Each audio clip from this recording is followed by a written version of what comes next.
Hi masters అందరికీ కూడా Brahma's meditation channel కి స్వాగతం సుస్వాగతం అండి. ఈ జూమ్ కి విచ్చేసిన ఆత్మ బంధువులందరికీ కూడా నా యొక్క హృదయపూర్వక ఆత్మ ప్రణామాలు, కృతజ్ఞతలు మాస్టర్స్. ముందుగా మనందరి జగద్గురువు అయిన బ్రహ్మశ్రీ సుభాష్ పత్రి సారికి కూడా అనంతకోటి ఆత్మ ప్రణామాలు, కృతజ్ఞతలు తెలుపుకుంటూ వారిని కూడా ఈరోజు ఈ యొక్క జూమ్ సెషన్ లోకి ఇన్వైట్ చేస్తున్నాం. Thank you. ఎంతో చక్కగా మనము మేడంతో ఇప్పటి వరకు ఈ రోజు వరకు 5 రోజులుగా ప్రయాణం చేసి రమణ మహర్షి బోధనలతో ఎంతో చక్కగా అద్భుతమైన ఆత్మతత్వం, బ్రహ్మజ్ఞానం, ఆత్మజ్ఞానం గురించి నిన్న మేడం చెప్పినట్లుగా నువ్వెవరో నువ్వు తెలుసుకోవాలి అనంటే మనం ఆత్మ ఒక పురోగతిలో మన ఆత్మ ఉనికిని ఎంతో గొప్పగా ప్రశ్నించి నలుమూలల నుంచి ఆ అనంతమైన శక్తి మన లోపలే ఉందని చెప్పని ఎంతో చక్కగా ఒక ఆత్మతత్వాన్ని ఆత్మబోధ తెలుసుకుంటూ ఉన్నాం మాస్టర్స్. ముందుగా ఈరోజు మనతో సంధ్య మేడం గారు గూడూరు నుంచి మన ఒక జూమ్ సెషన్ కి విచ్చేసి ఉన్నారు. ఈరోజు డే 6 మాస్టర్స్ పార్ట్ 6 లో రమణ మహర్షి ఒక బోధనలు మనం కంటిన్యూ చేసుకుందాం సెషన్ ని.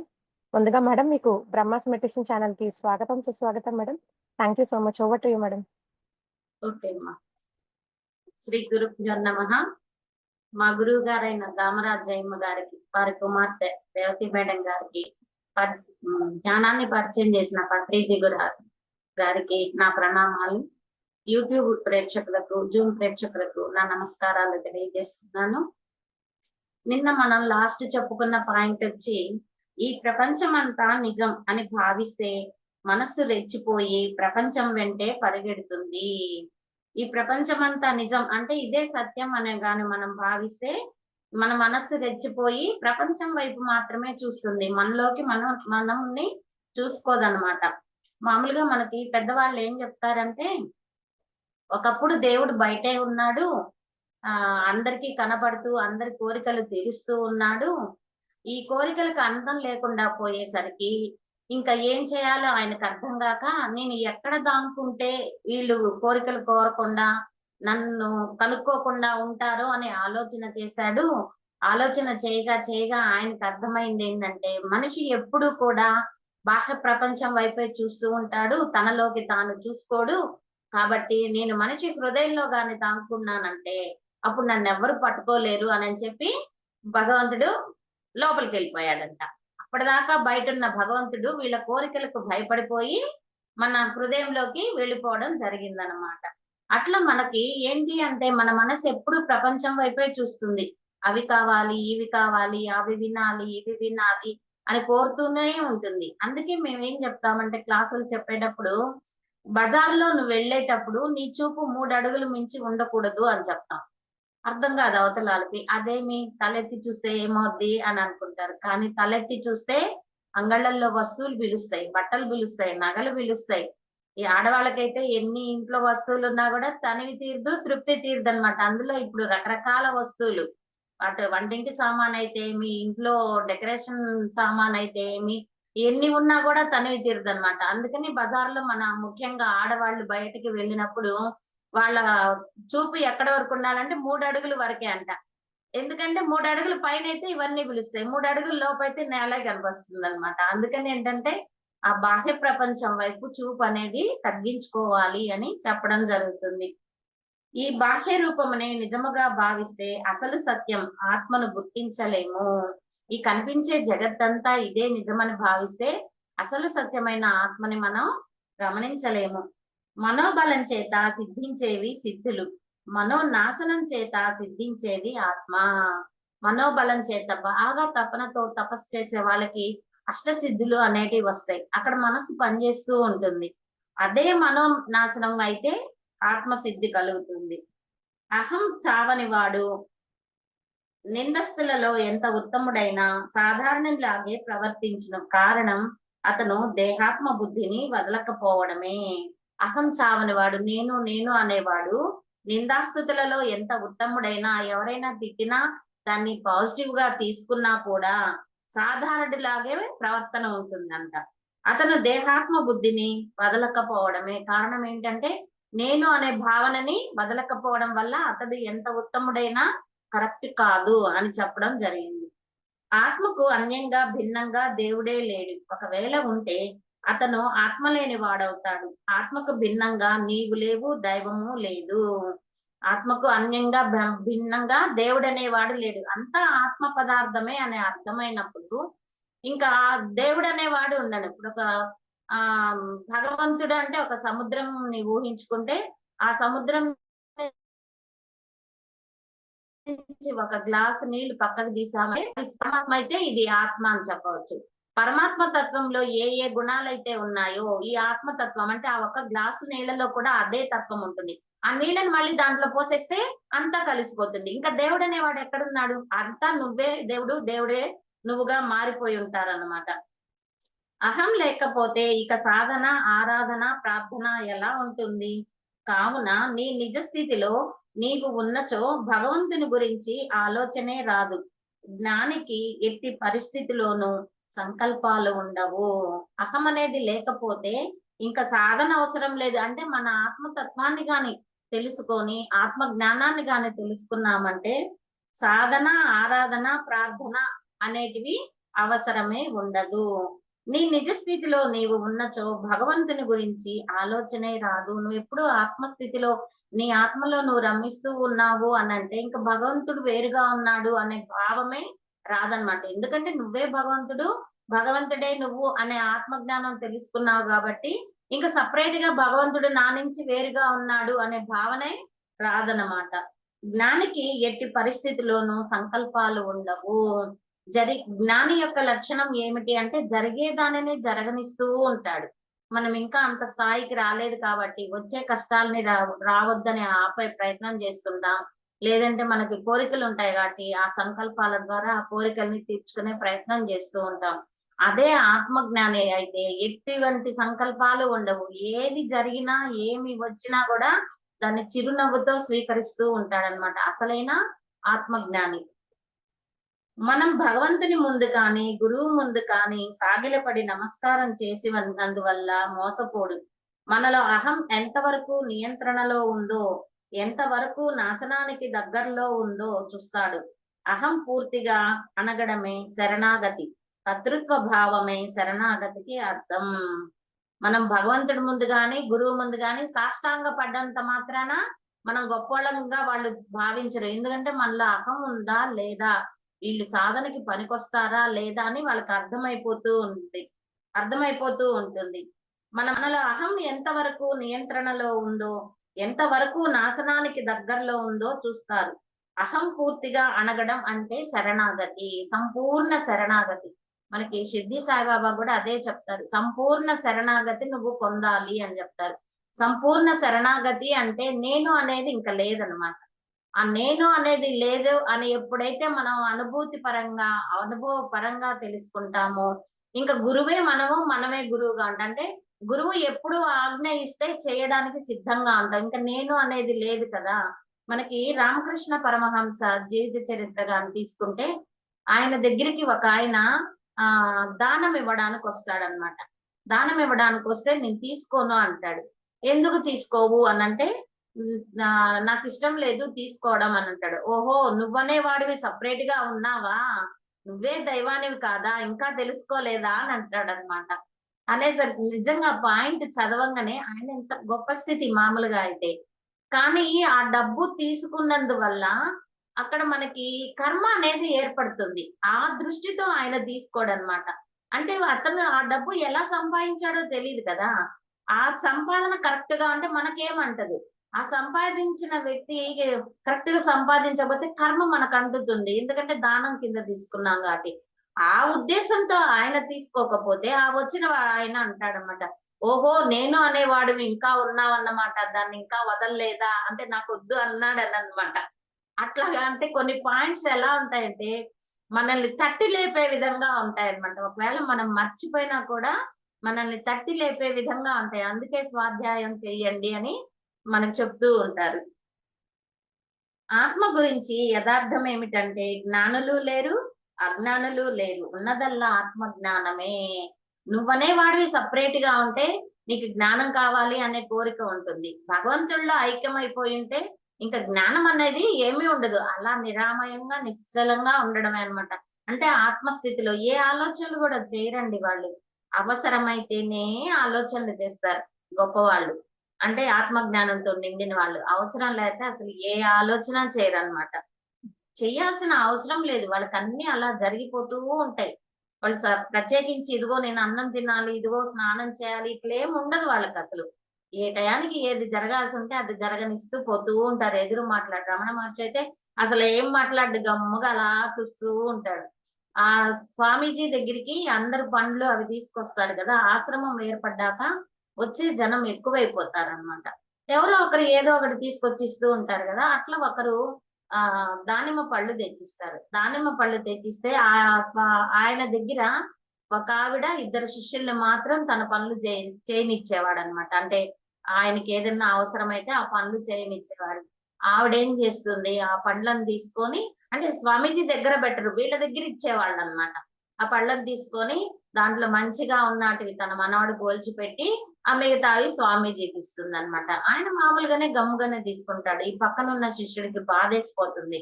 ఆవిడ పక్కకి వెళ్ళాక, స్వామీజీ చూడండి మంచి పండ్లేమో తన మనవాడికి పెట్టింది, తర్వాత ఏమో మీకు పెట్టింది, మిమ్మల్ని గౌరవించడం లేదు అని అంటే, ఆయన అంటాడు, నువ్వేమి ఈర్షపడవాకరా, ముందుంది ముసళ్ళ కాలం, దాన్ని చెప్పుతో దాన్ని పంపేవాడు ఒకడు వస్తాడులే, నువ్వు దాని గురించి ఏం ఆలోచించబాక. అంటే ఆయనకి భవిష్యత్తు తెలుసు కదా, ఏం ఆలోచించబాక అంటాడు. తర్వాత కొన్ని రోజుల తర్వాత ఇదే పద్ధతి కొనసాగుతూ వచ్చిన వాళ్ళ దగ్గర డబ్బులు తీసుకుంటుంటది. స్వామీజీని దర్శించుకోవాలి అని అంటే డబ్బులు తీసుకుంటూ ఉంటది అన్నమాట. ఆయన గమ్మగా చూస్తా ఉంటాడు. కొన్ని రోజులు ఇలాగే జరుగుతుంది. ఆమె దెబ్బకు తట్టుకోలేక ఆశ్రమం వాళ్ళే నిజంగానే స్వామీజీ ఎదురుగానే చెప్పుతో కొట్టి ఆయన బయటికి దరిమేస్తారు. ఆయన ఎప్పుడో 6 నెలల కిందటే చెప్పుంటాడు, చెప్పుతో కొట్టించుకొని బయటికి పోతుంది లేరా అని. అట్లా ఏంటి అని అంటే, ఆత్మ గురించి జ్ఞానం గాని మనకి ఉంది అంటే ఇంకా సంకల్పాలు అవసరం లేదు. అది కావాలి, ఇది కావాలి, అది చెయ్యాలి, ఇది చెయ్యాలి అనే ఆలోచన కూడా ఉండదన్నమాట. జ్ఞానమే వైరాగ్యం, జ్ఞానమే స్వచ్ఛత, జ్ఞానమే భగవంతుని పొందు మార్గం. ఆత్మను విస్మరింపని జ్ఞానమే అమరత్వము సకలమును. జ్ఞానమే వైరాగ్యం. మనకి నిజమైన వైరాగ్యం ఎప్పుడు వస్తుందంటే మనకి జ్ఞానం ఉంటేనే. అజ్ఞానంలో ఉంటే నేను, నాది, నా బిడ్డలు, నా భర్త, నా బంధువులు, నా ఆస్తిపాస్తులు అంటాం. జ్ఞానంలో ఉంటే దేనికి అంతం అన్నమాట. జ్ఞానమే స్వచ్ఛత, జ్ఞానానికి స్వచ్ఛంగా ఉంటుంది ఎప్పుడు కూడా జ్ఞానం. జ్ఞానమే భగవంతుని పొందు మార్గం. అజ్ఞానంలో ఉంటే భగవంతుణ్ణి పొందలేమన్నమాట. ఆత్మను విస్మరింపని జ్ఞానమే అమరత్వము సకలమును. మన ఆత్మను ఎప్పుడైతే మనం విస్మరించకుండా ఉంటామో అదే అమరత్వము అన్ని కూడా. ఆత్మ సాక్షి అనే భావము మనస్సులో ఉన్నదే. సాక్షి పదార్థము అవి అన్ని మనసుచే కల్పించబడినవి. నీవు దేహానివైతే చూడబడే ప్రపంచం ఉంటుంది. నీవు ఆత్మవైతే అంతా ఆత్మే. ఆత్మ సాక్షి అనే భావము మన మనస్సులో ఉంది. సాక్షి పదార్థము అవి అన్ని మనసుచే కల్పించబడినవే. నేను సాక్షిభూతంగా చూస్తున్నాను అంటుంటాం మనం అప్పుడప్పుడు. ఏదైనా విషయం జరిగేటప్పుడు ఏదైనా మనల్ని వచ్చి అడిగితే, ఏమో నేను అంత గమనించలేదు, నేను సాక్షిభూతంగా చూస్తున్నాను అనే పదం ఎక్కువ ఈ ధ్యానం చేసే వాళ్ళు మాట్లాడుతూ ఉంటారు. ఇవన్నీ ఏంటంటే మనసు కల్పించినటివి. నీవు దేహానివైతే చూడబడే ప్రపంచం ఉంటుంది. నీవు ఆత్మవైతే అంతా ఆత్మే. అంటే నేను చూస్తున్నాను అనుకుంటే నీకు ప్రపంచం కనపడుతుంది. నువ్వు ఆత్మస్థితిలో ఉంటే అంతా ఆత్మ పదార్థంగానే నీకు కనిపిస్తూ ఉంటుంది. ఎంత వివరంగా చెప్పినా మనుష్యులు ఆత్మను అనగా అసలు స్వరూపాన్ని గుర్తించకపోవడం వల్ల, అర్థం చేసుకోకపోవడం వల్ల శాస్త్రాలు భగవంతుని రంగంలోకి దించి మాయను గురించి, భగవంతుని లీలల గురించి అనేక విధాలుగా వర్ణించి చెబుతారు. ఎంత వివరంగా చెప్పినా మనకి 4 వేదాల్లో మన ఆత్మతత్వం గురించి ఎంతో వివరంగా చెప్పారు.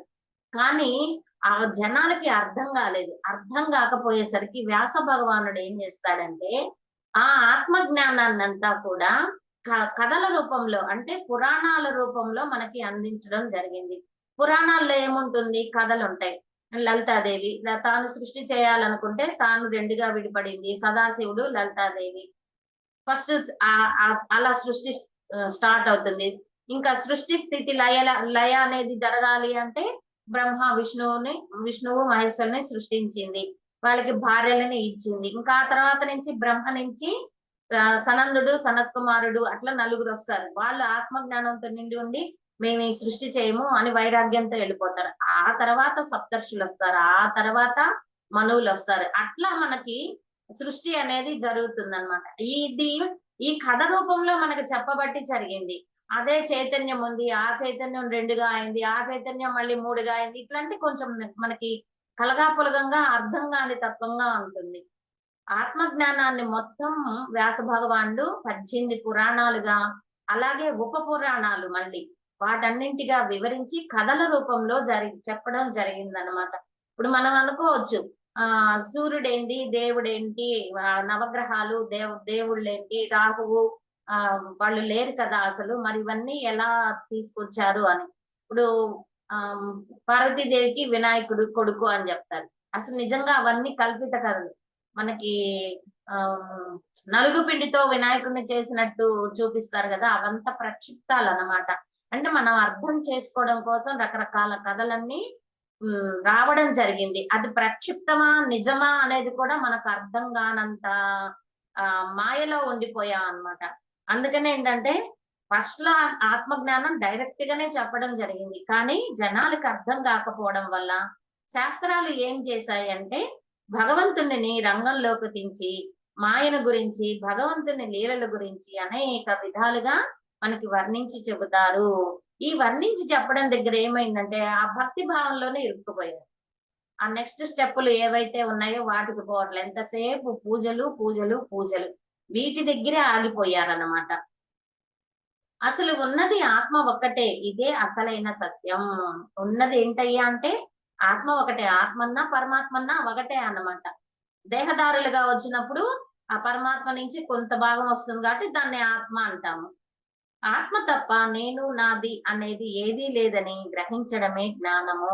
ఆత్మ తప్పితే నేను నాది అనేది లేదని గ్రహించడమే అసలైన జ్ఞానం అన్నమాట. మానవుడు జీవించి ఉండగానే ఈ భావనను బాగా అర్థం చేసుకుంటే శరీరం వదిలే ఆఖరి క్షణంలో ఏ వస్తువు మీద, ఏ వ్యక్తి మీద గాని ఆసక్తి లేక మనస్సు ఆత్మయందే నిలిచిపోయి వాసనలన్నీ నశించి పునర్జన్మ లేకుండా పోతాయి. మనకి చెప్తారు కదా భగవద్గీతలో, చివరి దశలో దేని మీదైతే నీకు మనస్సు ఉంటుందో మరు జన్మలో ఆ కోరికతో నువ్వు భూమి మీదకి రావడం జరుగుతుంది. అదే ఆత్మ జ్ఞానం గాని మనకి ఉంటే ఏ వస్తువు మీద గాని, ఏ వ్యక్తి మీద గాని రాగము అనురాగము అనే ఆసక్తి లేకపోబట్టి ఆత్మయందే స్థితమై ఉంటే మన మనసు ఇంకా మళ్ళీ జన్మకి రానవసరం లేదన్నమాట. అహంకారం లేకపోతే అలజడి ఉండదు, మరియు ఏ పని చేసినా ఎంతో ఆహ్లాదం ఇస్తుంది. అహంకారం అహంకారం మనిషిని చాలా దిగువకి లాగేస్తుందండి. ఫస్ట్ లో మనకు తెలియదు, కానీ మనలో అహంకారం పెరిగే కొద్దీ మనకందరూ కూడా దూరం అయిపోతారు. ఎందుకు అంటే వాడితో మనకి ఎందుకు లేరా, నోరు తెరిస్తే అహంకరిస్తూ ఉంటాడు, నేనని అహంకరిస్తూ ఉంటాడు, వాడు జోలికి పోబాకండి అని చెప్తూ ఉంటారు. అట్లా ఏ అలజడి ఎక్కువ ఉంటుంది. అహంకారం ఉన్న వాళ్ళల్లో ఎమోషన్స్ ఎక్కువ ఉంటాయి అన్నమాట. ఏ పని చేసినా కూడా అహంకారం లేకపోతే ఎంతో ఆహ్లాదంగా ఉంటుంది. అహంకారం ఉన్నంత కాలం మనసు ఏదో ఒకటి వెతుకుతూ ఉంటుంది. ఒక్క నిమిషం కూడా విశ్రాంతి లేకుండా చేస్తుంది. కొంతమంది నేను గొప్ప అని అనిపించుకోవాలని ఏమేమేంటియో పనులు చేస్తుంటారు. అన్నింటిలో సక్సెస్ వస్తుందా అంటే అన్నింటిలో రాదు, కొన్నింటిలోనో వస్తుందన్నమాట. ఆ అన్నింటిలో రాకపోయేసరికి ఏమవుతుంది, అక్కడ అశాంతి అనేది ఉంటుంది. అంతేకాక మనసుకు విశ్రాంతి అనేది కూడా ఉండదు. ఏదో చేయాలనుకుని ఏదో జరిగిపోయి ఆ మనసు కాకావికలమైపోయి బాధపడుతూ ఉంటాడన్నమాట. తమలో లేచిన కోపమును ఎవరైతే తన బుద్ధి బలంతో, క్షమాగుణముతో, ఆత్మ విచారణతో నిగ్రహించుకోగలుగుతారో వారే మహనీయులు. తమలో లేచిన కోపాన్ని, ఆ కోపాన్ని ఎలా మనం సరి చేసుకోవాలి అంటే బుద్ధి బలంతో, క్షమాగుణంతో, ఆత్మ విచారణతో నిగ్రహించుకుంటారో వాళ్ళే మహనీయులు. అంటే నిన్నెవరైనా ఏదైనా అనవసరంగా అన్నారు అని అంటే ఆ బుద్ధి బలం, అసలు ఎందుకు అన్నారు, అనాల్సిన అవసరం ఉందా లేదా, క్షమాగుణం అంటే ఆ నష్టం ఏముంది, ఒక ఎంట్రుకు ఊడిపోతే బాధపడుతున్నామా, నష్టమేం లేదు కదా. క్షమాగుణంతో, ఆత్మ విచారణతో, అసలు ఇవన్నీ ఏంటి అని ఆత్మ విచారణ చేస్తే ఆటోమేటిక్ గా నీకు కోపం అనేది నశించిపోతుంది అన్నమాట. ద్వేషం యొక్క బలం కంటే ప్రేమ యొక్క బలమే 1000 రెట్లు అధికం. ద్వేషం యొక్క బలం కంటే నీ ప్రేమ బలమే ఎక్కువ. ప్రేమతో దేనినైనా మనం సాధించవచ్చు అని చెప్పుకుంటూ ఉంటాం కదా. అహమే తలంపులకు మూలము. అహం అంటే నేను. ఈ నేను అను భావనే తలంపులకు అంటే ఆలోచనలకు మూలం.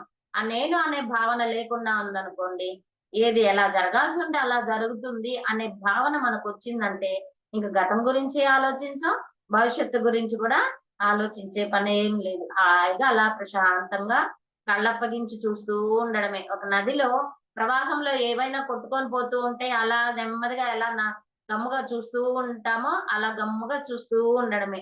అంతకు మించిన శాంతి అయితే ఇంకోటి ఉండదు. కాకపోతే అక్కడే కొంచెం మనకి కష్టం. ఆలోచనలు లేకుండా ఉండడం అనేది, జరిగేదాన్ని గమ్ముగా చూస్తూ ఉండడం అనేది చాలా చాలా కష్టం. సాధన ద్వారా ఇవన్నీ వర్కౌట్ అవుతాయన్నమాట. అలా నేను చూసిన వాళ్ళల్లో మా మా రేవతి మేడం గారు ఏం జరుగుతున్నా అలా గమ్ముగా చూస్తూ ఉంటారు.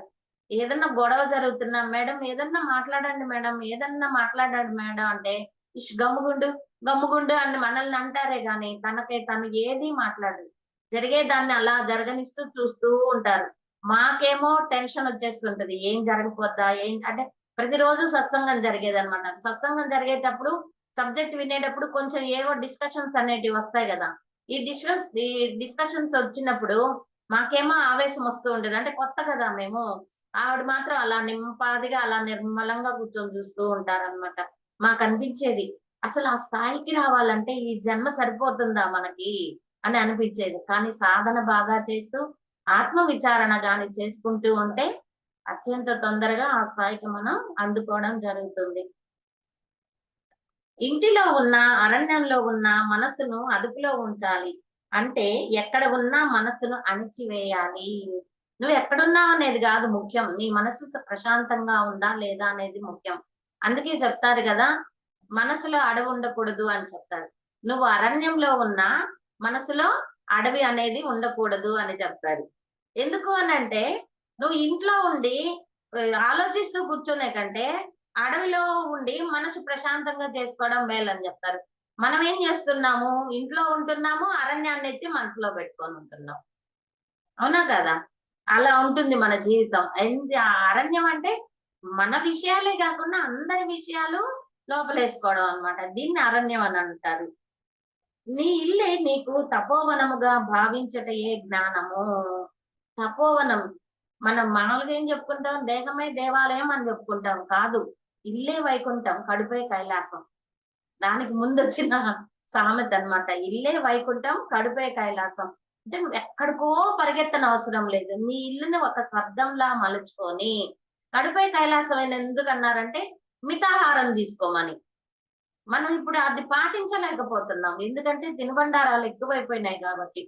చూడండి, మనిషికి తృప్తి అనేది లేదని చెప్పేదానికి, మనం ఒక వివాహ భోజనానికి వెళ్ళామనుకోండి, ఫంక్షన్ కి వెళ్ళామనుకోండి, వాళ్ళు వాళ్ళ గొప్పని ప్రదర్శించుకోవడం కోసం ఒక 50 రకాలు పెడతారు.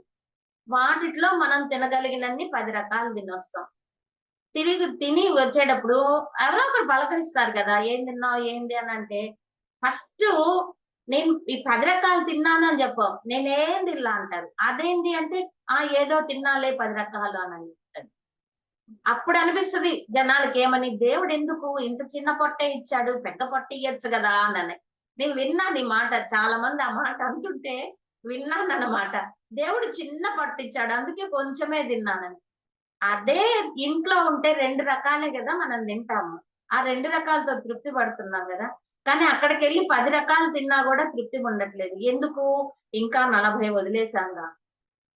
అంటే ఆళ్ళ మైండ్ సెట్ చూడండి. అంటే పాజిటివ్ మైండ్ ఉన్నాడు.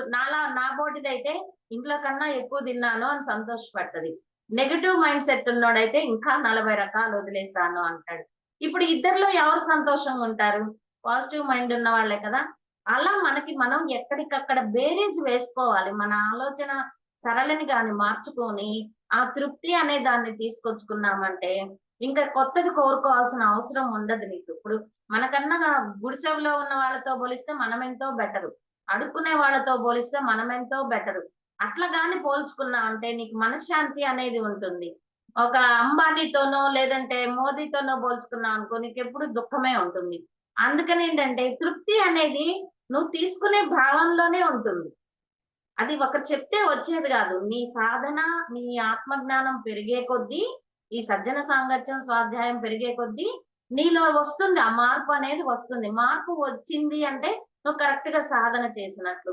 నీలో ఏ మార్పు రాలేదు అని అంటే నీ సాధన కరెక్ట్ గా లేదు అని అర్థం అన్నమాట. కాబట్టి నీ ఇల్లే నీకు తపోవనముగా భావించటయే జ్ఞానము. అంటే ఎక్కడికి పరిగెత్తాల్సిన అవసరం లేదు. హాయిగా ఇంట్లోనే కూర్చొని ప్రశాంతంగా ధ్యానం చేసుకో అని చెప్పడం. అయితే ఇక్కడ మనం ఇంకొకటి చెప్పుకోవచ్చు. ఇల్లే తపోవనం కాదని చెప్పట్లా.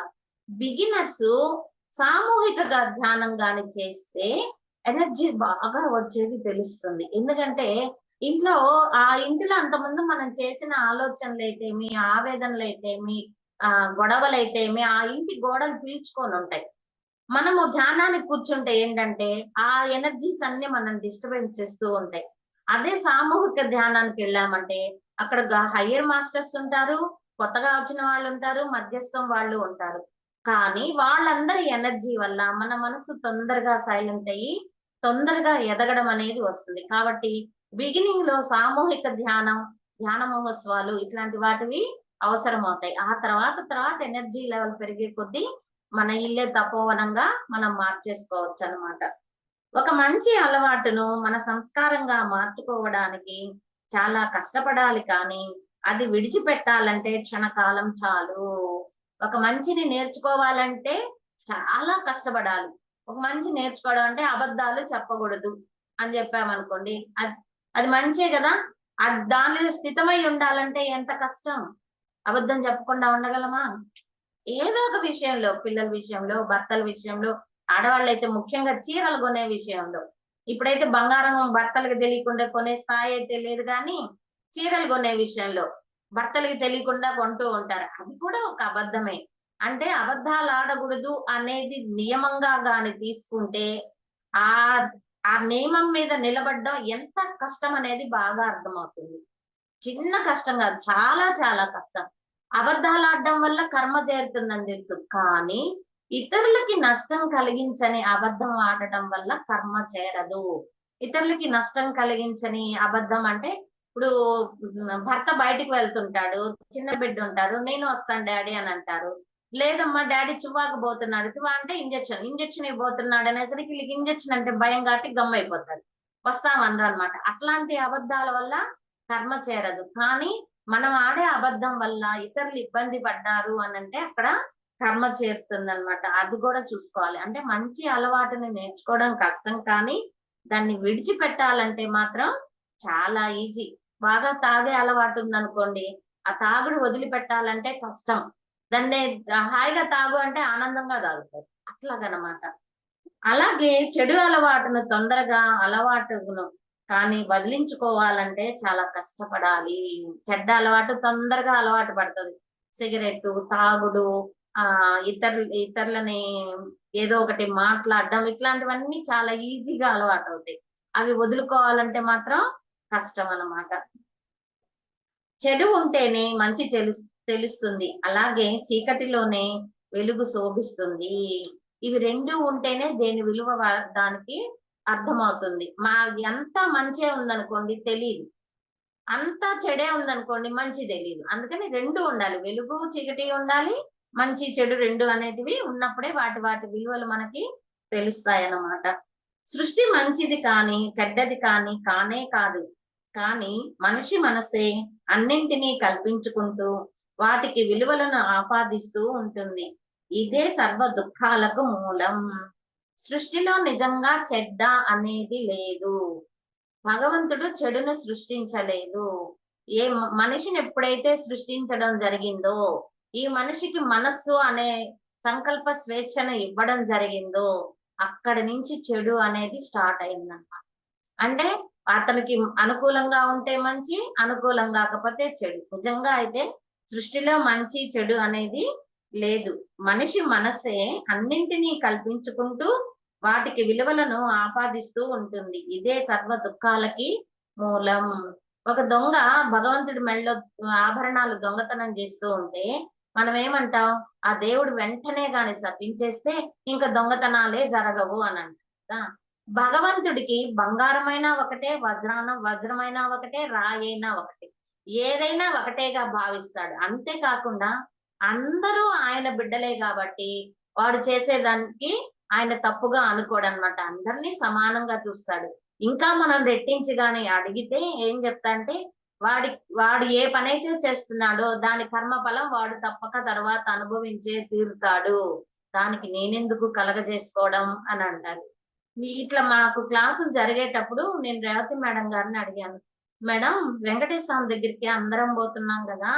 అందరి కష్టాలు తీరుస్తున్నాడు. డబ్బుగా అంటే డబ్బు ఇస్తున్నాడు. ఏ కోరికలు కోరితే ఆ కోరికలు తీరుస్తున్నాడు కదా! మరి ఆయనకి ఎందుకు అంత సెక్యూరిటీ? ఆయన ఆభరణాలు ఆయనే కాపాడుకోలేడా? అన్ని గదుల్లో పెట్టి, తాళాలేసి, వాటికంతా సెక్యూరిటీ పెట్టి, ఎందుకు మేడం ఇది? ఆయన ఆభరణాలు ఆయన కాపాడుకోవచ్చు కదా! అంటే నా డౌట్స్ కొంచెం వేరు వేరుగా ఉంటాయన్నమాట. ఆ డౌట్‌లు. ఎక్కువ డౌట్‌లు అడిగేదాన్ననమాట నేను. అని అడిగితే మేడం అలా ఆలోచన చేసి ఆయనకి తెలుసు ఆయన ఆభరణాలు కాపాడుకోవడం. వీళ్ళకి తెలీదు. మనం లేకపోతే ఆభరణాలు పోతాయేమో అని వీళ్ళ మనసులో ఆలోచన. అందుకోసం అన్నిటికి తాళాలేసి సెక్యూరిటీని పెడతారు. దానికి ఆయనేం చేయగలడు? ఏదైనా గమ్ముగా చూస్తూ ఉండడమే ఆయన అనన్నారు. నిజమే కదా! మనలో ఆ భయం ఉంది. దొంగలొచ్చి ఎత్తుకుపోతారేమో అని. ఆయనకి లేదు ఆ భయం. ఎందుకంటే ఆయనకి ఉన్నా అలాగే ఉంటాడు. నగలు లేకపోయినా అలాగే ఉంటాడు. వాళ్ళకేమి కోరికలుండవు. మన భక్తి భావంతో మనం అలంకరణ చేసుకొని మనం మురిసిపోతాం అన్నమాట. ఓకే. ఏదో బాధ కలిగినప్పుడు మాత్రమే శాంతి, ఆనందము కొరకు మనిషి ఎదురు చూస్తాడు. బాధ కలిగినప్పుడేమో గుళ్ళు, గోపురాలు తిరగటం, పూజలు, పునస్కారాలు చేస్తాం. అవన్నీ తీరిపోయాక హ్యాపీగా తింటూ, టీవీ చూస్తూ, ఎంజాయ్ చేస్తూ ఉంటాం. ఇంకా ధ్యానము బల్లేదు, సజ్జన సాంగత్యం కూడా పడలేదన్నమాట. మీరు చూడండి, ఇప్పుడు నా దగ్గరికి ఇంతమందొస్తే ఏ బాధ లేకుండా డబ్బు ఉండి అసలైన జీవితం అంటే ఏంటి? ఇప్పుడు నేను జీవించే జీవితం ఇది కాదు. అసలైన జీవితం ఇంకేదో ఉంది. ఆ ఏదో తెలుసుకోవాలని వచ్చిన అమ్మాయి ఒక్క అమ్మాయి. సుమారు ఒక ఇంటికొక క్లాసుల్లో అయితేమి, ఇంటికొచ్చిన వాళ్ళైతేమి, ఫోన్‌లలో అయితేమి, ఒక 1000 మందిని చూసుకుంటే, ఈ 1000 మందిలో ఒక్క అమ్మాయి వచ్చిందన్నమాట. అంటే ఏ కష్టము లేదు. మంచి కోటీశ్వరాలు, మంచి భర్త, అత్త, మామ, బిడ్డలు అందరూ మంచిగానే ఉంది. కానీ ఆ జీవితం పట్ల అమ్మాయికి తృప్తి లేదు. ఇంకేదో ఉంది, ఇంకేదో ఉంది అనే తపనతో వచ్చిందనమాట. అట్లా ఏంటంటే మనమంతా ఏదో బాధ కలిగినప్పుడు మాత్రమే శాంతి, ఆనందం కొరకు జీవిస్తాము. తాత్కాలికంగా బాధ తగ్గితే ఆనందిస్తాడు. మరలా బాధ కలిగితే ఏడుస్తాడు. కానీ దాని నివారణకు శాశ్వత మార్గం గురించి ఆలోచించడు. మనిషి యొక్క లక్షణాలు చెప్తున్నారనమాట. తాత్కాలికంగా బాధ తగ్గితే ఆనందిస్తాడు. కష్టం పోయింది కదా అని. మళ్ళీ బాధ కలిగితే మళ్ళీ ఏడుస్తాడు. అంతేగాని దాని నివారణ కొరకు నేనేం చేస్తే ఈ బాధ మళ్ళీ మళ్ళీ రాకుండా ఉంటది అనేది మాత్రం ఆలోచన చేయరనమాట. ఆనందం మన స్వరూపమే. దానిని భంగపరిచేది అహమే. దానిని అణచివేయచో నిత్యం ఆనందమే. మనం ఆనందంగా ఉంటాం. అబ్బా కష్టాలన్నీ తీరిపోయి హ్యాపీగా ఉంటాం. ఆ హ్యాపీ కాసేపు అనుభవించగానే ఈ మనసు ఏం చేస్తుంది? నీ భోగం ఇంకెన్నాళ్ళులే అని అంటుంది. అంతే, అక్కడ డిసప్పాయింట్ అయిపోతాం. ఇంకెవరెవరో గుర్తొస్తాయన్నమాట. బాగా హైయర్ స్థితిలో నుంచి డౌన్ అయిపోయిన వాళ్ళందరూ గుర్తొస్తారు వరుస పెట్టి. ఇంకా అక్కడికి ఆనందం అవుతుంది. ఈ మనసే మనల్ని ఆనందం నుంచి పక్కకు మరల్చి దుఃఖంలో పడేస్తూ ఉంటుంది. అందుకే మన జీవితంలో ఆనందం ఇంతుంటే దుఃఖం ఇంతుంటుందంట. ఎందుకంటే నీ మనసు ఎప్పుడు దుఃఖాన్ని కోరుకుంటూనే ఉంటుంది. ఏం దాన్నంతా తవ్వుకొని ఊహించుకొని భయపడుతూ ఉంటుంది. అదే ఆత్మజ్ఞానం అయితే ఆ దుఃఖాన్ని రాకుండా ఆనందంలోనే ఉంటూ ఎంజాయ్ చేస్తాడన్నమాట. మనిషి ఎల్లవేళలా ఏదో ఒకటి కోరుకుంటారు. ఆ కోరిక వల్ల భయం పుడుతుంది. కావున కోరిక, భయం 2 ఆనందానికి శత్రువులు. ఎప్పుడు ఏదో ఒకటి కోరుకుంటూ ఉంటాం. ఉదాహరణకు ఒక ఇల్లు కట్టాలని కోరుకుంటున్నాం. దాని వెంటనే భయం పుడుతుంది. ఇల్లు కట్టాలంటే డబ్బు కావాలి. డబ్బు కావాలంటే డబ్బు ఉంటే వచ్చిన పని వాళ్ళందరూ దొరకాలి. పని వాళ్ళందరూ దొరికితే మళ్ళీ వాళ్ళు పని విధంగా చేస్తారో లేదో చూసుకోవాలి. ఎక్కడైనా లోపాలు చేస్తారేమో చూసుకోవాలి. ఇవంతా భయాలన్నమాట. అంటే ఏదో ఒకటి కోరుకోవడం, ఆ కోరిక వల్ల భయం పుట్టడం, ఆ భయంతో మన ఆనందాన్ని దూరం చేసుకోవడం జరుగుతుంది. కాబట్టి కోరిక, భయం 2 కూడా ఆనందానికి శత్రువులు. అందుకే నేనేం చెప్తానంటే తీర్చుకోగలిగే కోరిక కోరుకోమంటాను. కావున నా దగ్గరికి వచ్చింది. మేడం నా సంకల్పం రాసి ఇవ్వండి అని నెల్లూరు నుంచి వచ్చిందావిడ. ఏమని రాసి ఇవ్వాలి అంటే నాకు ₹1 కావాలి మేడం. అర్జెంట్‌గా నెలలోకి వచ్చేయాలంట. నేను సంకల్పం రాసి ఇవ్వాలంట. నేనేమన్నా దేవుడా నేను రాసి ఇవ్వగానే వచ్చేసేదానికి. నేను అప్పుడు అడిగాను ఏమ్మా ఏదైనా అమ్ముడయ్యేటి ఏమన్నా ఉన్నాయా అన్న? ఏం లేవంట. పొలాలు లేవంట, స్థలాలు లేవంట, ఇల్లు లేవంట. ఎవరో చెప్పారంట. స్నానం చేస్తే ఏం కోరుకుంటే అది వచ్చేస్తది. గుడిలో సంద మేడం సంకల్పం రాసిస్తే అది కరెక్ట్‌గా నెరవేరు. ఎందుకంటే నా దగ్గరికి వచ్చి సక్సెస్ అయిన వాళ్ళు చాలా మంది ఉన్నారన్నమాట. అలా నెల్లూరు నుంచి కూడా చాలా మంది వచ్చేవాళ్ళన్నమాట ఈ సంకల్పాల కోసం. అంటే నేనన్నాను అమ్మా నువ్వు పోనీ రోజు బాగా సాధన చేస్తావా అంటే నా వల్ల గంట మించి చేయనండి. నేను అప్పుడు చెప్పా ఎవరు పడితే వాళ్ళకి ఎక్కడ పడితే అక్కడ సంకల్పాలు రాసిరమ్మా నువ్వు సాధన చేయగా నీ దగ్గర స్థిరాస్తులు ఏమీ లేకుండా ₹1 కావాలంటే ఎట్లా వస్తాయి అని. ఆడే కొంచెం బాధపడింది, కొంచెం సబ్జెక్ట్ ఇచ్చి పంపించాను. ఆవిడ పైగా చెప్పింది నేను ఇప్పటి వరకు లక్ష్మీదేవితో మాట్లాడొచ్చాను, అందరి దేవుళ్ళు కనపడతారు, అందరితో మాట్లాడతాను అనేది. నాకు ఆశ్చర్యం వేసింది. మరి వాళ్ళని అడగచ్చు కదా వచ్చి నన్ను అడిగింది వాళ్ళతో మాట్లాడతాను. అసలు ఏం మాట్లాడతావు ఏంది చెప్పు అన్న. అదే చెప్పింది. అప్పుడు చెప్పాను ఇదంతా నీ మనసు చేసే మాయా కల్పన. అసలైన వాళ్ళు వస్తే ఎలా ఉంటుంది, మన ఎనర్జీ లెవెల్ ఎలా ఉంటుంది ఏంటి మొత్తం చెప్పాను అన్నమాట. చెప్తే అప్పుడు ఫస్ట్ అంతా ఒప్పుకోలేదు. తర్వాత నెమ్మదిగా నిజమే మేడం నేను చెప్పినట్టు ఏం అబద్ధాలు నా మనసు చేసిన మాయను. అంటే 3 గంటలకు వస్తే ఆమెకి అంతా సబ్జెక్ట్ ఇచ్చి పంపించడానికి సాయంత్రం మారింది. ఆమె ఒక కొలికి తెచ్చి ఆ మాయ నుంచి బయటకు తీసుకొచ్చి కష్టం అంటే ఏంటి, డబ్బులు ఏంటని చెప్పడానికి నాకు 3 గంటలు పట్టింది. ఇంకొక ఆవిడ వచ్చింది నెల్లూరు నుంచి. ఆవిడ ఏమని రాసి అంటే ఇల్లు అప్పు చేసి ఇల్లు కట్టారంట, అప్పు ఎట్లయినా ఎగ్గొట్టి వాళ్ళు ఎగ్గొట్టాలంట, దాన్ని సంకల్పం రాసి వాళ్ళంట. అసలు వీళ్ళు ఏం పడుతున్నారు, ఒక ఆట వస్తువులాగా మనల్ని చూస్తారనమాట. ఏదైనా మన దగ్గర శక్తి ఉంది అంటే ఒక ఆట వస్తువులాగా మనం ఆడుకోవాలనిపిస్తారు. అంటే నేను చెప్పాను, అమ్మా నువ్వు ఇప్పుడు ఎగ్గొట్టావనుకో ఆ కర్మ నిన్ను మనిషి దారి తీస్తుంది, నువ్వు ఎలాగైనా సంపాదించి వాళ్ళకు తీర్చాలి అని నువ్వు ధ్యానం చేస్తున్నావు. మరి కోరిక చూస్తే ఇలా విపరీతం ఒంటి నిండా నగలు వేసుకొచ్చిందండి. మళ్ళీ 3 గంటలు పెద్ద వేసుకొచ్చింది, చేతికి 7 డజన్ కాదు 8 డజన్ కాదు అన్ని బంగారువేనంట. మళ్ళీ అవతల పార్టీకి ₹1,00,00,000 ఎగ్గొట్టాలని సంకల్పం కోసం రాసి వచ్చింది. అసలు మనిషి యొక్క ఆలోచనలు ఎలా ఉంటాయంటే, దేవుడా ఇలా కూడా ఆలోచన చేసే వాళ్ళు ఉంటారా అని అనిపించింది నాకు. ఇట్లా చాలా ఆటుపోట్లు ఎదుర్కొన్నామండి మేము. నేను వచ్చి దీంట్లో ఈ ఈ వెంట్రుకలు ఎన్ని ఉన్నాయో అన్ని ఆటుపోట్లు ఎదుర్కొన్నాం. వచ్చిన వాళ్ళని తిట్టడానికి ఉండదు, నచ్చ చెప్పడంలో మనల్ని మనం కోల్పోవాల్సి వస్తుంది. నేను ఒకటే అనుకుంటా, ఇవన్నీ నా సహనానికి పరీక్షలు, దీంట్లో గెలుస్తానో లేదో అని మాస్టర్స్ ఇట్లాంటి వాళ్ళని నా దగ్గరికి పంపిస్తున్నారు. నేను సహనంగా ఉండాలి, ఓర్పుగా ఉండాలి.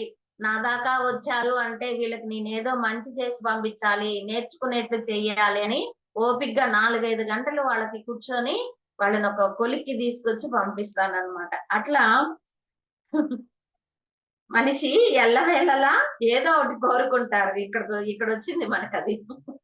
సరే, కోరిక తీరకపోతే అశాంతి, తీరితే మరొక కోరిక పుడుతుంది. ఇవి అంతులేని అగాధం లాంటిది. ఒక కోరిక తీరిపోతే ఇంకోటి, ఇంకోటి తీరిపోతే ఇంకోటి. ఇందాక ఫస్ట్ లో చెప్పుకున్నాం కదా, భగవంతుడు అందరి కోరికలు తీరుస్తూ ఉన్నాడు, తర్వాత తీర్చా మన హృదయంలో దాంకున్నాడు అని అదే చెప్తున్నారు వాళ్ళు కూడా. మనోవ్యాపారం వల్ల శరీరం తానేనన్న భ్రమ కలగడానికి గురువు సాధన అవసరం. నీ మనస్సు వ్యాపారం అంటే ఏదో ఒక ఆలోచనలు కోరికలు కోరుతూ ఉంటుంది. శరీరం తానేనన్న భ్రమ తొలగడానికి గురువు సాధన అవసరం. ఇవి తొలగాలి అంటే మాత్రం మనకి గురువు మాత్రం అవసరం అవుతారనమాట. నిజమైన గ్రంథం నీ ఆత్మే, అది ఎప్పుడు నీ చెందే ఉంటుంది. దానిని తెరిస్తే నీకు కావలసినవన్నీ అందులో ఉంటాయి, దానిని ఎవరూ తీసుకుపోలేరు. నిజమైన గ్రంథం ఏమిటి అంటే నీ ఆత్మే. దాని వైపు చూడు, అసలు లోపలికి వెళ్ళి అసలు ఏముంది లోపల చూడు.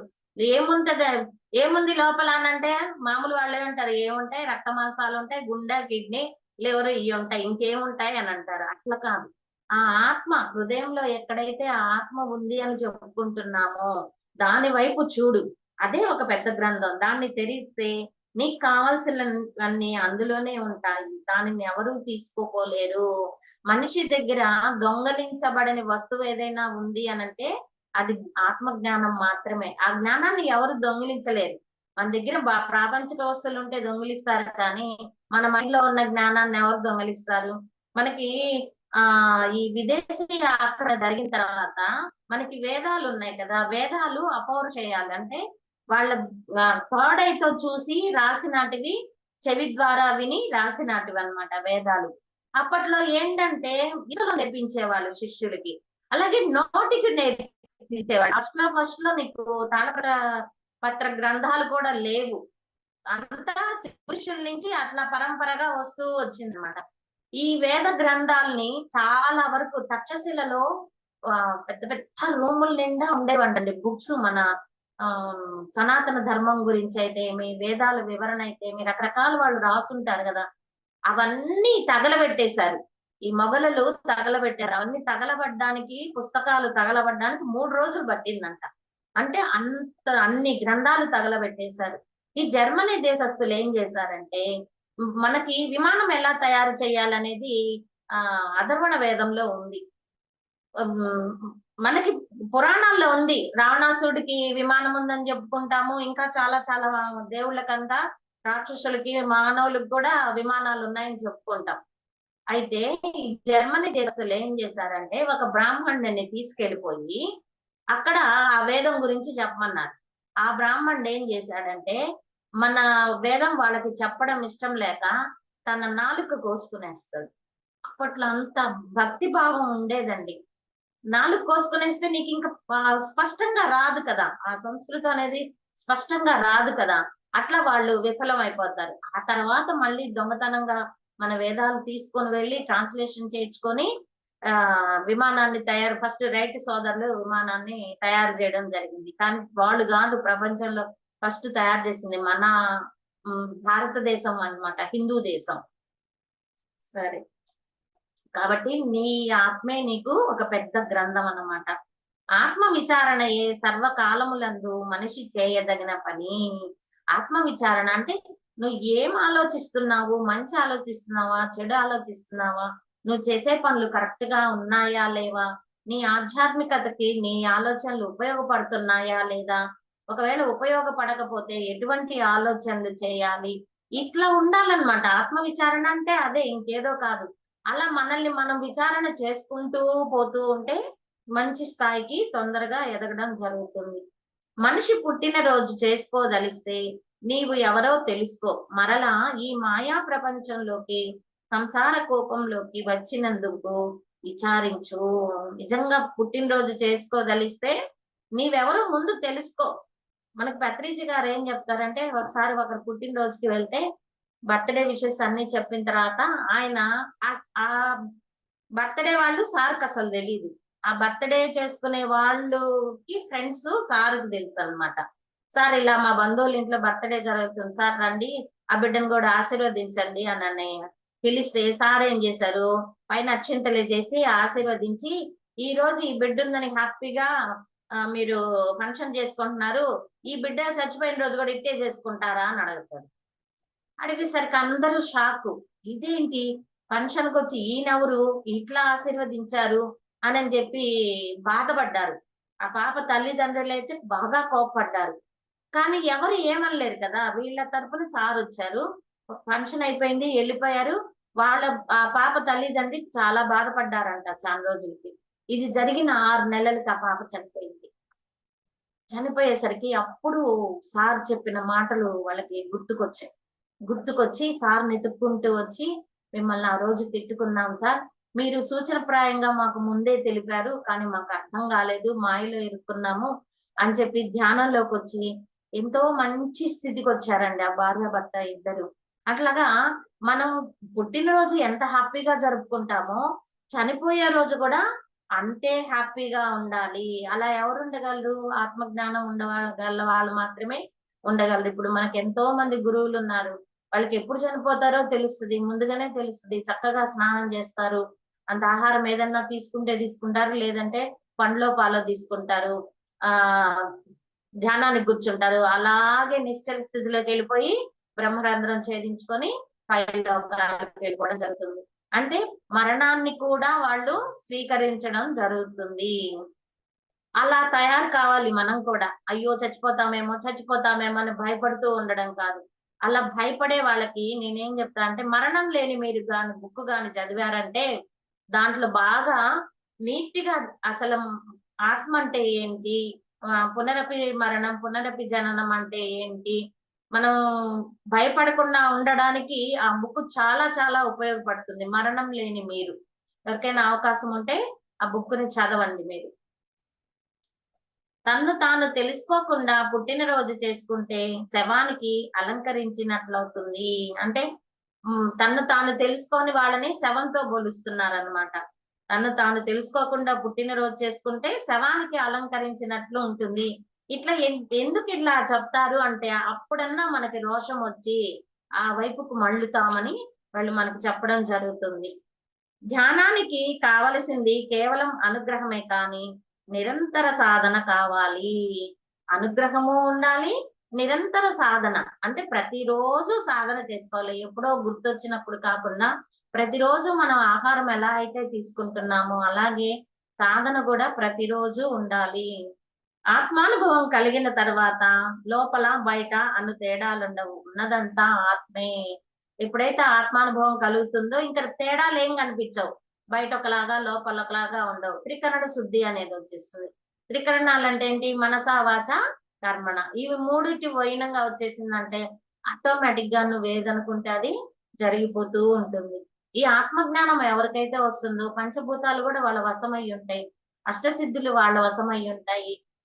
దేవుళ్ళందరూ కూడా వాళ్ళకి పిలిస్తే పలుకుతారు. ఇప్పుడు మనకి పిలిస్తే పలికే వాళ్ళల్లో మనకు బాగా తెలిసిన వాళ్ళు పుత్తాళం పీఠాధిపతి సిద్ధేశ్వర భారతీనంద స్వామి. ఆయన ఏంటంటే మంత్రం ద్వారా ఆ చాలా మంది ప్రత్యంగరాదేవి, కాలభైరవుడు, లలితాదేవి వీళ్ళందరినీ పిలిస్తే పలుకుతారు. మహావతార్ బాబా వీళ్ళ అంటే ఆయన సాధన అంత తీవ్రమైనది. ఈ జన్మలో స్టార్టింగ్ కాదు. ఆయనకి గత 25,000 సంవత్సరాల నుంచి కూడా స్మృతులు ఉన్నాయంట. నేను భారత కాలంలో ఉన్నాను, పలానా జన్మ తీసుకున్నా, అవన్నీ ఉన్నాయంట ఆయనకి. 25,000 వరకే మనకు చెప్పాడు. ఇంకా కూడా గత జన్మల నుంచి ఎప్పటి నుంచి ఆత్మ ఎప్పుడు జీవనానికి స్టార్ట్ అయింది అని తెలుసుకున్న మహానుభావులు బొచ్చబోళ్ళు మంది ఉన్నారు. కాకపోతే మనం అటువైపు చూడం కాబట్టి మనకి తెలియదు, అంతే అన్నమాట. కాబట్టి ఆత్మ జ్ఞానం తెలుసుకున్న వాడికి లోపల బయట ఒకటేగా ఉండడం జరుగుతుంది. మనస్సు అంతర్ముఖమైతే ఆత్మ, బహిర్ముఖమైతే ప్రపంచం. కళ్ళు మనకి చెప్తారు కదా, కళ్ళు మూసుకుంటే ధ్యానం, కళ్ళు తెరిస్తే కళ్ళు మూసుకుంటే మౌనం, కళ్ళు తెరిస్తే ప్రాపంచికం అని చెప్తుంటారు. అట్లా మనస్సు అంతర్ముఖమైతే ఆత్మస్థితిలో ఉంటాము, బహిర్ముఖమైతే ప్రపంచం వైపు చూస్తూ ఉంటాము. అహంకారం లేని నేను ఉన్నాను అన్నదే సాక్షాత్కారం. అట్టి నేనును అనుభవించడమే శాంతి. అహంకారం లేని నేను ఉన్నాను అన్నదే సాక్షాత్కారం. అట్టి నేనును అనుభవించడమే శాంతి. నేను ఒకరోజు ధ్యానం చేస్తూ ఉంటే, కూర్చొని ధ్యానం చేస్తూ ఉంటే, నాలాంటి రూపమే నా ఎదురుగా కూర్చొని నాకు భయం వేసింది. టక్కన అలా కనిపించేసి భయం వేసింది. కళ్ళు తెరిచేసా. కళ్ళు తెరిస్తే ఏం లేదు. మళ్ళీ ఆ భయం అంతా తగ్గాక మళ్ళీ సాధనకు కూర్చుని మళ్ళీ ధ్యానం చేస్తుంటే మళ్ళీ అట్లాంటి రూపమే నా మొహం సాయే చూస్తుంది. నాకు ఏంటి నాలాగే ఉన్నది నన్నే ఏందో చూస్తా ఉందనే ఆ రోజు ఇంకా నేను ఆపేశాను అనమాట. ఆపేస్తే తర్వాత చెప్పాను కదా, నెల్లూరు నుంచి ఆనందరావు సార్ వచ్చి ఏంటమ్మా అనుభవాలు ఏంటమ్మా అని అడుగుతుంటాడు అనమాట. మంచి ఎంకరేజ్ చేస్తారు ఆ సార్. సార్ నాలాంటి రూపమే నాకు కనిపిస్తా ఉంది. ఆ రోజు భయం వేసింది, నేను ఆ రోజు మానేశాను, కానీ మళ్ళీ పక్క రోజు చేసుకుంటుంటే ఏం లేదు, అది ఏంటి సార్ అని అడిగాను. అని అంటే అది నీ ఆత్మేనమ్మా అన్న. అవునా అన్నాను. మరి నీ సాయే ఎందుకు చూస్తుందో అర్థమైందా అన్నాడు. తెలియలేదు సార్ అన్న. అమ్మయ్యా, ఇప్పటికైనా దీంట్లోకి వచ్చావని చూస్తుందంట నన్నే. సరే, ఆ సార్ ఆ మాట చెప్పారు. నేను మా గురువు గారి దగ్గరికి వెళ్ళి, అమ్మ నాకు మరి జన్మ లేదమ్మా, మరి జన్మ లేదమ్మా అన్న. ఏంరా ఎవరు చెప్పారు నీకు అనంటే నాకు ఆత్మ సాక్షాత్కారం అయిపోయింది కాబట్టి మరి జన్మ లేదు అన్న. నువ్వు ఎక్కడిన్నావు అంటే, పుస్తకాల్లో రాస్తారు కదా ఆత్మ సాక్షాత్కారం అయితే మరి జన్మ ఉండదని, అందుకని నా ఆత్మ నేను చూసుకున్నాను కాబట్టి నాకు మరి జన్మ లేదు అన్నాను. అప్పుడు మేడం ఉండి, రేవతి మేడం ఉండి అన్నారు, అలా ఆలోచిస్తూ ఆత్మ సాక్షాత్కారం అయితే మరి జన్మ ఉండకుండా పోవడం కాదు, ఈ భూమి మీద ఏమి తెలుసుకుంటే ఇంకా తెలుసుకోవాల్సినటువంటిది ఉండదో అప్పుడు నీకు జన్మకి రానవసరం లేదు అన్నాడు. అవునా, ఓ నాకెంత ఆవగింజంత కూడా తెలియదు, అయితే నేను ఇంకా జన్మలెత్తాల్సిందేనా అని అన్నా. అంటే అంత నాలెడ్జ్ ఉందన్నమాట. ఎన్నో జన్మలు పడుతుంది నాలెడ్జ్ అంతా మనం తెలుసుకొని ఆత్మస్థితిలోకి రావడానికి. ఎన్నో జన్మలు పడుతుంది అనమాట. కాబట్టి ఆత్మను కనిపించినంత మనకి మనం కనిపించినంత మాత్రాన జన్మలు లేకుండా పోవు. జ్ఞానం కావాలి, అసలైన జ్ఞానం కావాలి. ఆత్మనిష్ట నుండి సాధకుని ఆలోచనలు వాటిని అంతం చేయడానికి వాటి మూలాన్ని తెలుసుకోవడమే కానీ వేరే మార్గం లేదు. ఆత్మనిష్ట నుండి సాధకుని ఆలోచనలో వాటిని అంతం చేయడానికి, అంటే మనలో వచ్చే ఆలోచనలని అంతం చేయడానికి వాటి మూలం అంటే అవి ఎక్కడ అసలు బిగిన్ అవుతున్నాయి. ఎక్కువ ఆలోచనలు వచ్చే వాళ్ళకి అదే చెప్తాం. అసలు ఆలోచన ఎక్కడి నుంచి పుడుతుందో గమనించు. కొంచెం సేపు వరకు ఆలోచనలే రావు. అది మాత్రం అదొక టెక్నిక్ అండి. మనసులోంచి పుడుతుందా, మెదడులోంచి పుడుతుందా అని చెప్పి ఆలోచన ఎక్కడ స్టార్ట్ అవుతోంది అని దాని మీద దృష్టి పెట్టారంటే సుమారు 2-3 నిమిషాలు ఆలోచనలు రావు. ఆ తర్వాత మళ్ళీ బయలుదేరు. మళ్ళీ అట్లాగనే ప్రయత్నం చేస్తూ ఉంటే ఆలోచనలు రావు. వాళ్ళు కూడా అదే చెప్తున్నారు. వాటి మూలాన్ని తెలుసుకోవడమే గాని వేరే మార్గం లేదు. ఎక్కడి నుంచి స్టార్ట్ అవుతుందో అని మూలాన్ని తెలుసుకుంటే నీకు ఆలోచనలు అనేటివి రావు. నీ మనస్సే ఈ ప్రపంచం. ఆలోచనలు లేని స్థితి అప్రయత్నంగా సిద్ధించే వరకు దేహాభిమానం, అహంకార మమకారాలు నశించే వరకు సాధన అత్యంత ఆవశ్యకము. నీ మనసే ఈ ప్రపంచం. ఆలోచనలు లేని స్థితి అప్రయత్నంగా సిద్ధించే వరకు, అంటే నీ ఆలోచనల స్థితి ప్రయత్న పూర్వకంగా కాదు, అప్రయత్నంగా నువ్వు ఏమీ ప్రయత్నించకుండా ఉన్నా కూడా నువ్వు ఆలోచనలు లేని స్థితికి వచ్చావంటే, దేహాభిమానం, అహంకారం మమకారాలు నశించే వరకు సాధన అత్యంత ఆవశ్యకము. ఇవన్నీ వదలాలి మనం. దేహాభిమానం వదలాలి, అహంకారం వదలాలి, మమకారాలు కూడా మనకి బంధం అన్నమాట. మోకాలు మమకారాలు మనకి బంధం అన్నమాట. వీటన్నింటినీ వదలాలి. అన్ని తలంపుల నుండి విముక్తలమైన మానసిక స్థితి పొందుటే దైవానికి నిజమైన నైవేద్యం. అన్ని తలంపులు అంటే అన్ని రకాల ఆలోచనల నుండి విముక్తులయ్యి మానసిక స్థితి, అలా ప్రశాంతమైన స్థితి పొందుటే దేవుడికి నువ్వు ఇచ్చే నిజమైన నైవేద్యం. మానవుడు పలు ఆలోచనలతో బంధింపబడి అనేక కర్మలు చేస్తూ ఉంటాడు, కానీ తన వయస్సు తరిగిపోతున్నట్లు గ్రహించడు. మానవుడు తన పలు ఆలోచనలతో బంధింపబడి కర్మలు అంటే పనులు చేస్తూ ఉంటాడు, కానీ తన వయస్సు మాత్రం దాటిపోతుంది అని గమనించడు. పుట్టినరోజు వేడుకలు చేసుకుంటుంటాం కానీ అయ్యో వయసు అయిపోతుందని ఎంతమందికి వస్తుంది ఆలోచన? 1 సంవత్సరం తరిగిపోయింది, మనం ఏం సాధించలేకపోయాము, ఇకనైనా సాధిద్దాము అని ఆలోచన చేసే వాళ్ళు 1000 మందిలో ఒకరు ఉంటారు, లేదంటే 1,00,000 మందిలో ఒకరు ఉంటారు అన్నమాట. వైరాగ్యం జ్ఞానికి అలంకారం, కొలబద్ద. అందుచేత వైరాగ్యం ఎంత ఎక్కువగా ఉంటే అంత ఎక్కువగా అంతరంగ శాంతి సుఖము లభించును. వైరాగ్యం అనేది జ్ఞానికి ఒక అలంకారం, కొలబద్ద. అందుకని వైరాగ్యంతో ఉండాలి. వైరాగ్యంతో ఉండమన్నారని స్నానం చేయకుండా పిచ్చి పిచ్చి బట్టలు కట్టుకొని పిచ్చి పిచ్చిగా ఉండడం కాదు. మా గురువు గారు చెప్తారు, నీట్ గా చక్కగా ఇంప్రెసివ్ గా ఉండాలి చూసే వాళ్ళకి. మనకు చెప్తారు కదా, ఫస్ట్ చూడంగానే ఒక నమస్కారం చేసే భావం కలగాలి. మనం పూజకు కూర్చుంటే ఆ అమ్మవారు ఆవిడ ఈవిడ అనే విధంగా మనం తయారవ్వాలంట. అంటే ఒక గృహిణిగా ఉంటూ చక్కగా నీట్గా ఉంటూ మన పనులు మనం చేసుకోవాలి. ఇప్పుడుండే, నేను ప్రత్యేకించి చెప్పవలేదు, ఇప్పుడు ఈ నైటీలు వచ్చేసి ఆ చీర అనేదే వదిలేయడం జరిగింది. అట్లా కాకుండా గృహిణిగా ఉంటూ ఎవరు చూసినా గౌరవ భావం, చీరతో చక్కగా బొట్టు పెట్టుకొని తల దూకొని, మన వాళ్ళు చేస్తారు కదా, స్నానం అయ్యేదాకా తల ఎట్లా అంటే అట్లా ఉంటుంది, బట్టలు ఎట్లా అంటే అట్లా ఉంటాయి. అట్లా కాదు మనకు. అందుకే పూజ అని పెట్టింది కూడా పెద్దవాళ్ళు, ఎందుకంటే ఒక నియమం అనేది వస్తుంది అని పూజ అనేది పెట్టారు. అది కూడా ఆ పూజ ఏంటంటే బ్రాహ్మీ ముహూర్తంలో చేస్తే ఒక లాభం, 6 తర్వాత చేస్తే ఒక లాభం, 10 తర్వాత చేస్తే ఒక లాభం అని ఆ వివరణ కూడా ఇవ్వడం జరిగింది. ఇట్లన్నా ఈ జనాలు వైనంగా ఉంటారని చేస్తే అవన్నీ పక్కన పెట్టేస్తాం. మనం ఏమంటాము, భగవంతుడి చేతిలో మనం ఉంటాము అంటాము.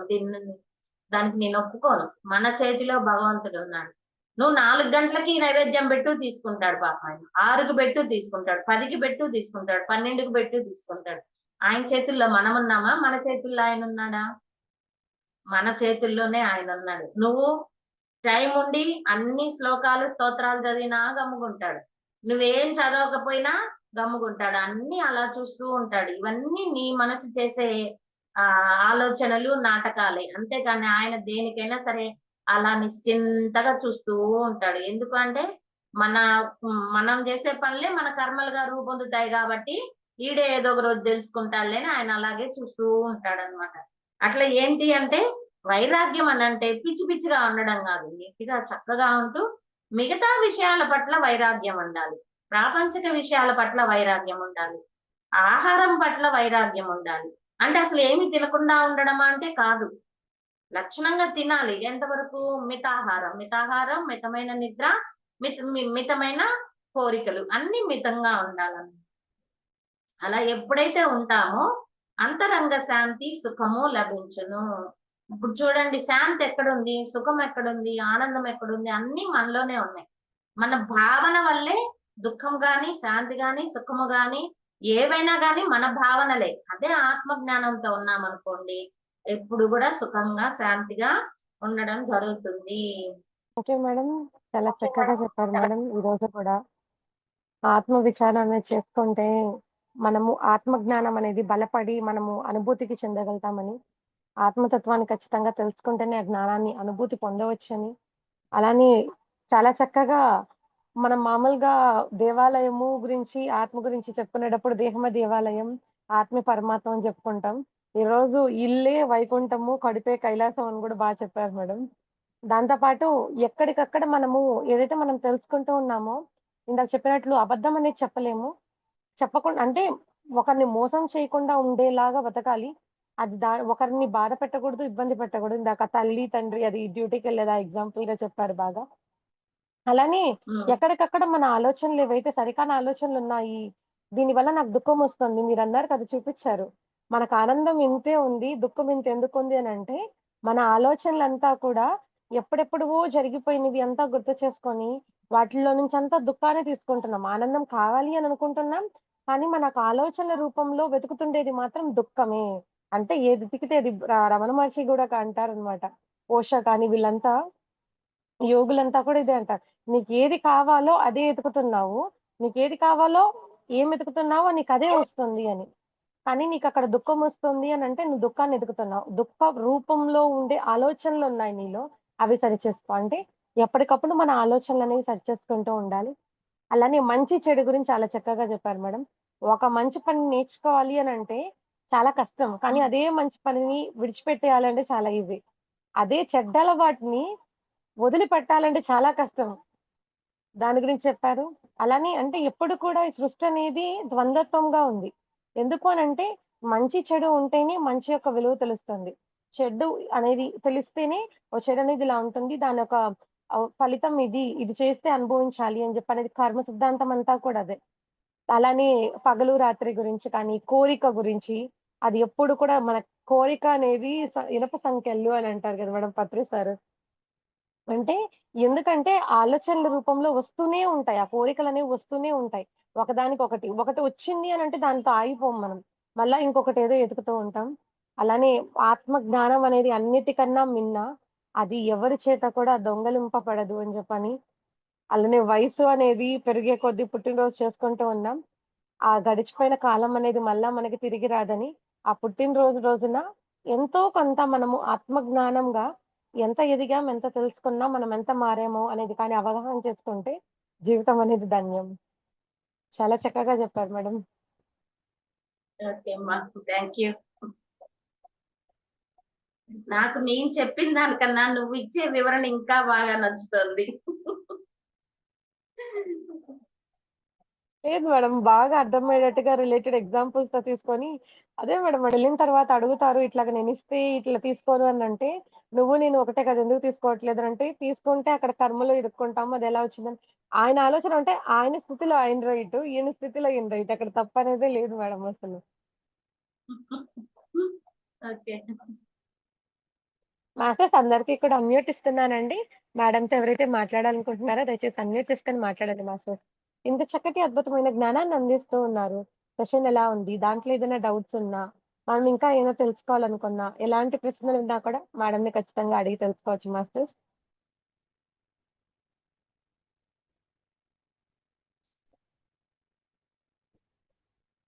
అలానే ఆ సంకల్పాల గురించి చాలా నవ్వొచ్చింది మేడం. సంకల్పాలకొచ్చి రూ. 1,00,00,000 అప్పు పోవాలని చెప్పని సంకల్పము. ఇంకొకరికసలు ఏమీ లేకుండా రూ. 1,00,00,000 ఇల్లు కావాలని కోరుకొని సంకల్పము. ఎంతకెంత అసలు. విపరీతమైన కోరికలు మా. అదే కదా మేడం అది దుఃఖానికి మూలం అసలు. అవును. అతి తక్కువ టైంలో కండిషన్ పెట్టడం మళ్ళీ. కృప ఆంటీ అన్మ్యూట్ చేసుకున్నారు. మాట్లాడతారా? ఆ! నమస్తే మేడం. నమస్తే అమ్మా. చాలా అద్భుతంగా చెప్పారు మేడం బోధనలు. నిజంగా చెప్పాలంటే పత్రిజీ గారు ఏం చెప్పారు, రమణ మహర్షి ఏం చెప్పారు. అంటే పరమ గురువులందరూ తెలుసుకోవాలి. సత్యం తెలుసుకోవాలి. అంటే సత్యం అంతా ఒకటే. ఒకటే గాని ఉమ్, అది ఎప్పటికప్పుడు మననం చేసుకుంటూ ఉండాలి. అందుకే పత్రి సార్ అంటారు, ధ్యానము, స్వాధ్యాయము, సజ్జన సాంగత్యం. ఈ సజ్జన సాంగత్యం ద్వారా ఇప్పుడు మీరు ఆయన ఏం చెప్పారో చెప్తూ ఉంటప్పుడు నిజంగా ఎన్ని విషయాలు తెలుస్తున్నాయంటే అన్ని విషయాలు. ఎందుకంటే మనకు తెలిసినవే గురువుగా చెప్పినవి. అంటే ఎవరు చెప్పినా సత్యం ఒకటే. ఎక్కడ నేను ఆగాను ఏంటి అదే చెప్పారు కదా ఆత్మశాస్త్ర. చాలా మంది అంటారు, పత్రి సార్ కూడా అంటారు కదా, ఏమని అంటారంటే ఇది నీకు ఆఖరి జన్మ అన్నారు, చాలా మందికి చెప్పారు పిరమిడ్ మాస్టర్లకి. అంటే వాళ్ళు ఏమంటున్నారు అంటే ఇది నాకు ఆఖరి జన్మ అనుకున్నారు. పిరమిడ్ కట్టే వాళ్ళందరికీ ఆఖరి జన్మ అని అన్నారు. అంటే ఆయన చెప్పేది అంటే పిరమిడ్ కట్టే వాళ్ళందరూ ఇంకా చివరి జన్మ అని కాదు, అలాగే ఆఖరి జన్మ అన్నందుకు ఆఖరి జన్మ కాదు. ఆఖరి జన్మని అంటే ఇది ఆఖరి జన్మగా చేసుకో. నువ్వు ఏదైతే చేసుకోవాలి, నువ్వు ఏదైతే ఆచరిస్తావు అంటే ఏదైతే మీరు అన్నారు కదా ఇందాక, మనం భూమి మీద నేర్చుకోవడానికి అంటూ ఏమీ లేనప్పుడు అది ఆఖరి జన్మ అవుతుంది. అది కరెక్ట్ మేడం. ఎందుకంటే సార్ చెప్పేది ఏంటంటే ఆఖరి జన్మ చేసుకోవాలి అని ఆయన చెప్తున్నారు. చాలా మంది ఏంటంటే ఇది నాకు ఆఖరి జన్మ చెప్పేసరి ఇంక ఇది ఆఖరి జన్మ అనుకొని మన పాపాలు చేసుకుంటూ వెళ్ళిపోతే ఏటో చెప్పండి. అహంకారంతో అజ్ఞానంతో మళ్ళా మోసుకుంటుంటాం కదా. అంటే దీనికి ఆఖరి జన్మ చేసుకోవాలంటే నువ్వు ఎంతగా ఉండాలి, ఎంత ఒదిగి ఉండాలి అనేది మనకి ఆయన సందేశం ద్వారా ఇచ్చారు. అంటే పిరమిడ్ కట్టే ఆఖరి జన్మ అయిపోతుంది అంటే అందరూ పిరమిడ్ కట్టేస్తే ఆఖరి జన్మ అయిపోతుంది, భూమి మీద ఇంకా జననం ఉండదు ఇంకా. కానీ అది అంటే ఆయన ఎందుకు చెప్పారంటే అలా పిరమిడ్ అలాగంటే పిరమిడ్లు కడతారు, పిరమిడ్ భూమికి ఇది ఎనర్జీ. తర్వాత అంటే పిరమిడ్ కట్టడం వల్ల వాళ్ళు కొంతమందికి ఆత్మజ్ఞానాన్ని అందిస్తారు. అంటే పిరమిడ్ కడితే ఊరికే ఉండదు కదా, ఏదో ఒక అమావాస్యకో పౌర్ణమికో ధ్యానం పెట్టడానికి అందరిని పిలుస్తారు, దాని ద్వారా ఆత్మజ్ఞానం ఇస్తారు. ఇవ్వడం వల్ల ఏటవుతుందంటే వీళ్ళకున్న తెలుగుతాయి అంటే కర్మలు తొలితే, తర్వాత వీళ్ళు జ్ఞానం నేర్చుకుంటారు. ఎంతో మందికి ఆత్మజ్ఞానాన్ని ఇవ్వడం వల్ల వాళ్ళ జన్మ పరంపరలు ఉద్ధరించబడతాయి. కాబట్టి ఇది ఇలా జరుగుతున్న ఉద్దేశంతో ఆయన చెప్పే వాక్కులో అర్థమని నా ఉద్దేశం. ఎందుకంటే నేను క్వశ్చన్ వేసుకునేటప్పుడు నాకు ఇన్నర్ నుంచి అలాగే వచ్చింది. అంటే అలాగా అనిపిస్తుంటది. అలా అన్నారు అంటే అలా చేయడం వల్ల వీళ్ళకి కూడా జన్మ సార్థక జరుగుతుంది. అయితే చేసుకోవాలి. ఎలాగంటే మీరు అన్నట్టు లాస్ట్గా ఏది భూమి మీద నేర్చుకోడానికి లేనప్పుడే ఆఖరి జన్మ. చాలా అద్భుతంగా మరణం మధురం జననం మధురం అన్నట్టు అద్భుతంగా చెప్పారు మేడం. నిజంగా పత్రిసారి అదే అంటారు. ఇంకోసారి ఇంకో బర్త్డేకి వెళ్ళినప్పుడు అలాగే వాళ్ళు చాక్లెట్లు జోబులో వేసుకొని వెళ్ళారంట. వెళ్ళినప్పుడు కొన్ని చాక్లెట్లు ఆ పుట్టినరోజు బేబీ వాడికి ఇచ్చారంట, బేబీకి. ఇచ్చిన తర్వాత మిగతా చాక్లెట్లు ఇవ్వట్లేదు. ఈ మిగతా చాక్లెట్లు ఇవ్వండి సార్ అంటే, లేదు ఇది చనిపోయిన తర్వాత ఇస్తామంటే వాళ్ళు అలా ఫీల్ అయ్యారంట. అంటే ఆయన అర్థం ఏంటంటే చనిపోయినప్పుడు కూడా మనం అలాగే సెలబ్రేషన్ చేసుకోవాలి, పుట్టినప్పుడు ఎంత సెలబ్రేషన్ చేసుకుంటామో చనిపోయినప్పుడు అదే సెలబ్రేషన్ చేసుకోవాలని గొప్పగా. కానీ మీరు ఉదాహరణ చెప్పారా, అది నేను చాలా అద్భుతంగా ఉంది మేడం. ఎందుకంటే సార్ చెప్పినవి సత్యంతో ఎంత ఎంత నిగూఢంగా ఉంటాయి అర్థం. ఎందుకంటే ఒకసారి మా మనవరాలకి తీసుకెళ్ళాను ఉగాది సంబరాలకి. తీసుకెళ్ళి మాడుగులు తీసుకెళ్ళినప్పుడు ఇలాగ అందరు లైన్లో నించున్న తర్వాత మా మనవరాలకి అంటే సార్కి ఆస్వాదించమని ఇలా సెకండ్ ఇవ్వాలి. ఆయన వెంటనే దెబ్బలాడారు సీరియస్, అంటే కళ్ళతో సైక్ చేశారు సీరియస్గానే. అయితే నేను అనుకున్న చిన్నపిల్ల కదా ఆయన ఇస్తారేమో అనుకున్నాను, కానీ ఇవ్వలేదు ఆయన. ఆ తర్వాత నాకు తెలిసింది ఆవిడకి, ఆ అమ్మాయికి 5 years తర్వాత అమ్మాయి బాడీ వెకేట్ చేసింది. అప్పుడు నాకు అర్థమైంది. అంటే ఆయనకి ముందు సత్యం తెలుసు, ఈ గురువులకి తెలుసు కదా ఏంటి ఎవరికి ఇది ఆస్వాదించాలనేది ఆయన తెలుసు. కాబట్టి వాళ్ళు ఎంతవరకు వాళ్ళ ప్రణాళిక వాళ్ళకి అర్థం అవుతుంది. కాబట్టి ఇవన్నీ సత్యం మేడం. నిజంగానే అద్భుతం. థ్యాంక్స్ మేడం, చాలా అద్భుతంగా చెప్పారు. నిజంగా చెప్పారంటే ఎన్ని నేర్చుకుంటున్నామో, ఎన్ని మననం చేసుకుంటున్నామో ఈ ధ్యానం ద్వారా. చాలా అద్భుతం. చాలా థ్యాంక్స్ మేడం.